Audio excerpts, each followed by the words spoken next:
Hi అండి, మీ పేరేంటి? మౌలాలే. ఏం చేస్తున్నారు ఇప్పుడు? ఏంటయ్యి మీరు తీసుకెళ్తున్నాయి? సాయిది రైస్ బియ్యం. ఈ బియ్యం ఎప్పటి నుంచి వాడుతున్నారు మీరు? మేము దాదాపు 2 days నుంచి డేస్ నుంచి వాడుతున్నాం. 3-4 నెలల నుంచి వాడుతున్నాం. 3-4 నెలల నుంచి వాడుతున్నారు. ఎలా ఉన్నాయి బియ్యం? బాగున్నాయి. బాగున్నాయా? ఎట్లా ఉంటుంది అన్నం? రైస్ బాగుంటుంది. రైస్ పొడి పొడిగా మామూలుగా చక్కగా బాగుంటుంది. ఇప్పుడు మీరు ఎక్కడో పని చేస్తున్నట్టున్నారు కదా, క్యారేజ్లో పెట్టుకెళ్తారు కదా అన్నం? తీసుకెళ్తాం. మరి మీరు అన్నం క్యారేజ్లో పెట్టుకెళ్తే అన్నం ఈ ఎండకి నిల్వ ఉంటుందా, పాడైపోతుందా? నిల్వ ఉంటుంది, బాగానే ఉంటుంది. అన్నం బాగానే ఉంటుంది. తీసుకెళ్ళిన అంత ఉండేది కాదు, గట్టి పడతాము, మెత్త పడతాము, అలా జరిగేది. ఇది అట్లేదు, పొడి పొడిగా ఫ్రెష్గా మనం ఎప్పుడు ఉండినట్టే ఉంటుంది. పొద్దున పూట ఎన్నింటికి వండుతున్నారు మీరు ఇంట్లో? మేము 8ంటికి ఆ టైంకి వండుతాం. మధ్యాహ్నం మీరు ఎన్నింటికి అన్నం తింటారు? 2 అవుతుంది. అంటే 8ంటికి అన్నం వండితే బాక్స్లో పెట్టుకొస్తే ఎండకి 2ంటికి అన్నం తిన్నా కూడా అన్నం బాగానే ఉంటుంది.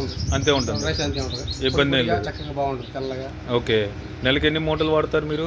నెలకి 2 వాడతారు. నెలకి 2 వాడతారు. మీరు ఇప్పుడు ఈ బియ్యం బాగున్నాయి కదా, మరి ఎవరికన్నా రెఫరెన్స్ ఇస్తారా బాగున్నాయి తినండి అని? చెప్పాను, చెప్పారు.